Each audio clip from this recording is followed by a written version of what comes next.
G'day Sew-and-Sews, welcome to our sewing room. My name's Cathy, that is Lucy Purr, and in today's video we're going to talk about an issue that has driven all of us nuts at one time or another, and that is the dreaded skipped stitches. Now I'm going to talk about the most common reasons and how they apply to the different types of fabric that you're going to be sewing on. So skipped, it's hard to say with a lisp, man. Skipped stitches as it applies to when you were using cotton woven, and then how that compares to when you were using something like stretch or vinyl, because the type of fabric also dictates why that might be happening. So let's just dive right into it. So the most common issue with having a skipped stitch is your needle. So if we're talking about cotton woven, let's say, just a nice normal sort of fabric, if you are getting skipped stitches, then it's more than likely that you have a little nick in the bottom of your needle, or your needle is a little bit blunt. Even just a little bit blunt is enough to throw everything out of whack, and you'll get skipped stitches. So you'll be looking at your needle and go, well, I don't get it, it looks fine. But the burrs that you can get on your needle are microscopic, and if you have even a tiny itty bitty little one, it can cause skipped stitches. So you should be changing your needle out no matter what fabric you're sewing on. You should be changing your needle out for about every 8 hours of sewing. Now I tend to do it sort of per project. So if I'm making something big like a bag, then once I finish that bag, even if my needle is still sewing fine, I'll ditch it and put a fresh one in for the next project, because halfway through that next project is when my needle just all of a sudden, and like there's no lead up, it's just all of a sudden, my needle will just be that little bit too blunt and I'll start to get skipped stitches. So have a think about that. Now, while we're still talking about cotton woven and that type of thing, another reason it could relate to your needle is if you're using the wrong size needle. So if you're using a really lightweight needle and you're trying to sew something heavier, then it might not be able to handle it. And then vice versa as well. If you're using a heavier needle and you're trying to sew on a light fabric, it won't like that at all. So that's the most common reason. Now, if we're talking about stretch fabric, and we're still talking about needles, with stretch fabric, you need to be using a ball point, or sometimes called a jersey needle. And that needle has a rounded end, like a ball point. And that allows your needle to slip down through the fibers of the stretch fabric. So if you're trying to use a normal needle on your stretch fabric, then you're just going to have a world of hurt. You need a ball point needle. Now, while we're talking about stretch fabric still, another reason that you might get skipped stitches on your stretch fabric is if you are trying to use just a straight stitch. If you're just using a straight stitch, that's just not going to work. You're going to get skipped stitches, or your fabric's going to pull. You need to be using a zigzag stitch for like the most sort of easiest one to do, or look at your machine's manual and find the section on stretch fabric stitches and then use those ones. So they're the most common issues around your needle. Now, if you've changed out your needle, this is the first thing you should do if you start to get skipped stitches. Change out your needle. Then if you are still getting skipped stitches, then move on to your threading.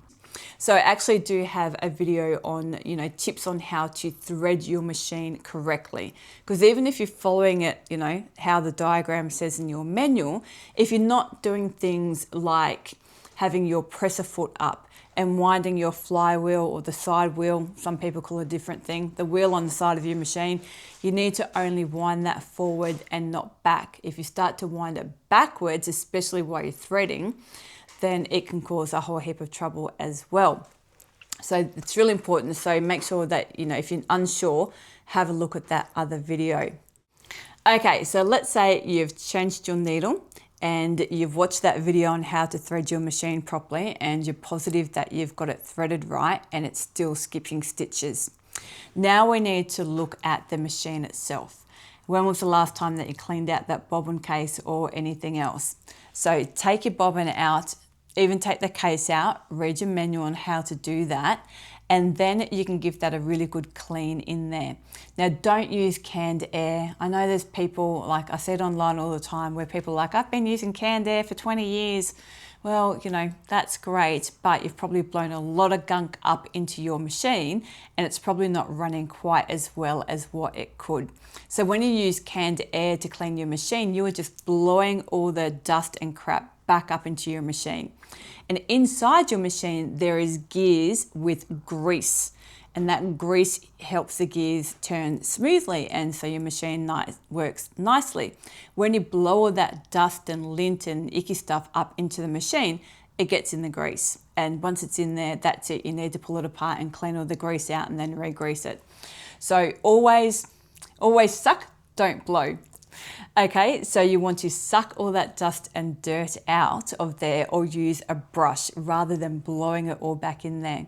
So if you haven't cleaned out your machine for a long time, then that could be causing those skipped stitches as well, especially in the bobbin case, because our needle goes down into the bobbin case, and then as it starts to lift back up, the thread around our needle relaxes a little bit.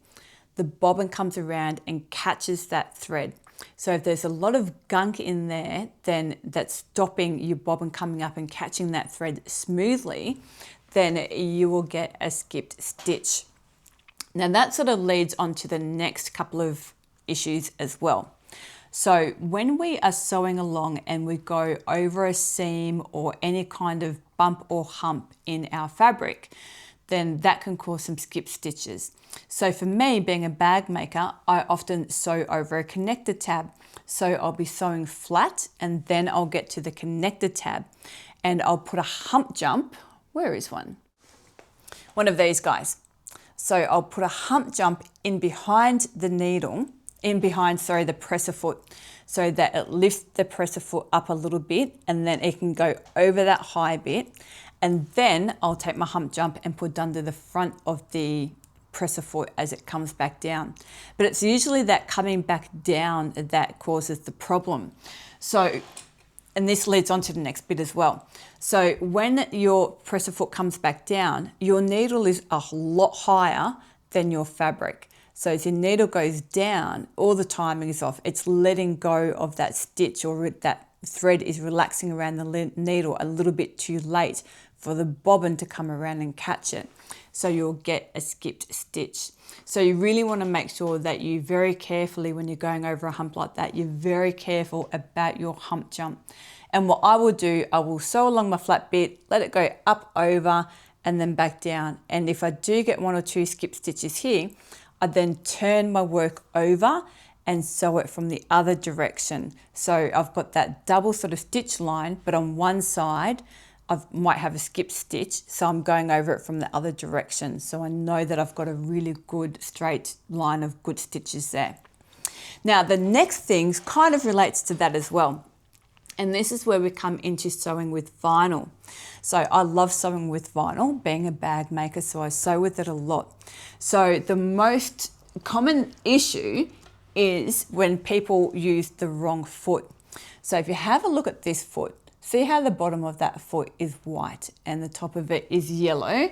And then I have another smaller one here as well, and a bobbin. So that one's blue and then white on the bottom. These are Teflon feet. So they're made out of plastic, or, you know, like Teflon, so that they slide over the vinyl nicely. When you use a metal one, you think about vinyl, it's got almost that sticky feel. Like if you try and run your hand smoothly down a piece of vinyl, it'll sort of grab. Like when you sit on a vinyl couch or something like that and you sort of, got caught a little bit on it. Same sort of thing. So you want to be using Teflon. Now, a lot of domestic machines don't actually make Teflon feet. So what you can do is buy Teflon tape. Now, I've bought some off Amazon, but it still hasn't turned up yet because I think it's coming from overseas. But it's like a roll of sticky tape, and you just cut a piece out and you tape it onto the bottom of your normal presser foot, but you have to make sure that you cut out the hole, the correct size and everything else for your needle to go down. And then that will act like a Teflon foot and will help slide smoothly over vinyl. So that's a big thing with vinyl.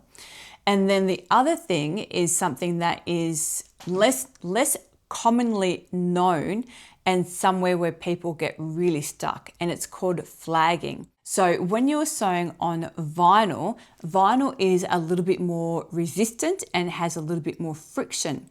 So when you are sewing, and don't use a leather needle for vinyl either, just use a normal sort of 80 or 90, depending on how many layers you're doing, sharp needle or universal needle.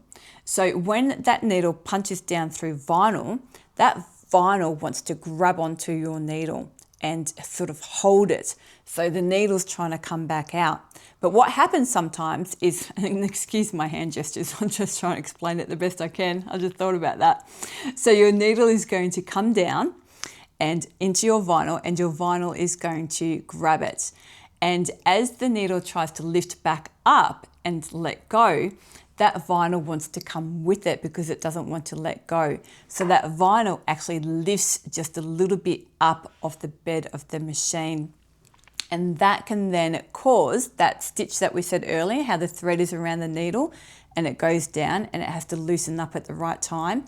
When that vinyl hangs onto that needle, it causes that thread to go loose just a split second too late, and the bobbin can't catch it. So your vinyl will actually lift with the needle because it doesn't want to let go of the needle. And even just that little bit of space in between the bed of the machine and the vinyl as it has lifted will just cause all sorts of trouble and will give you those skipped stitches.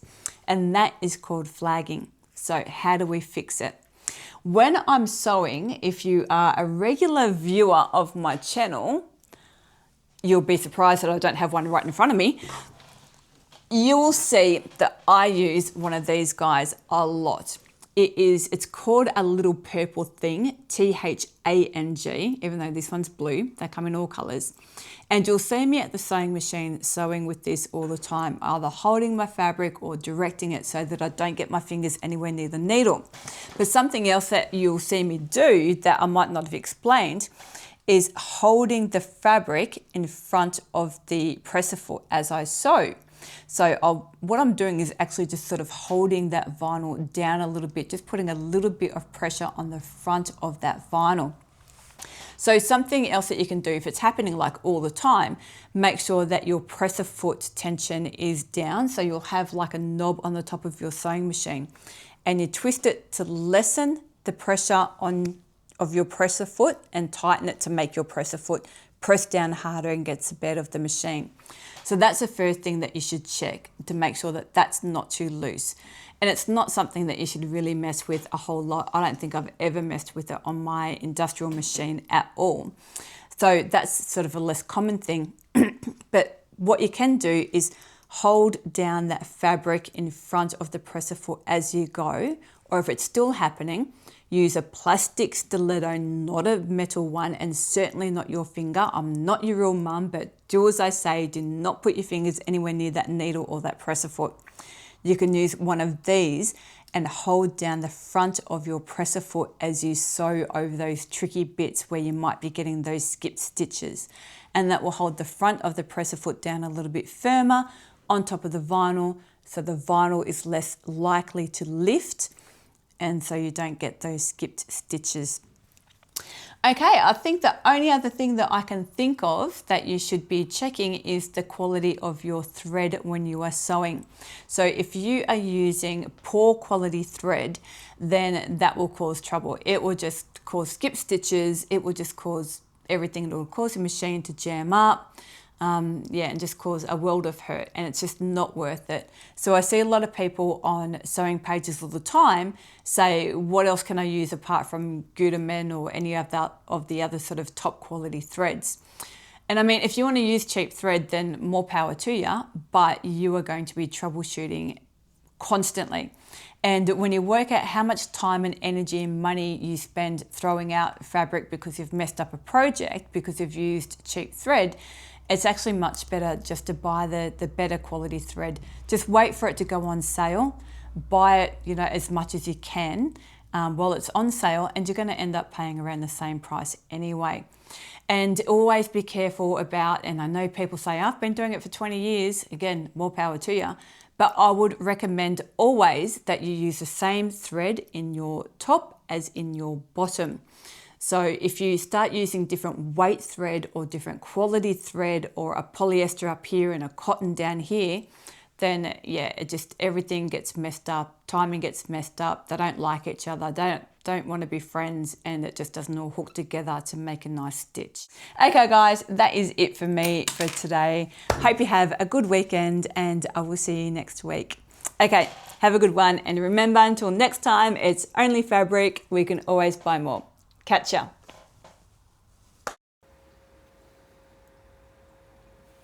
Bugger.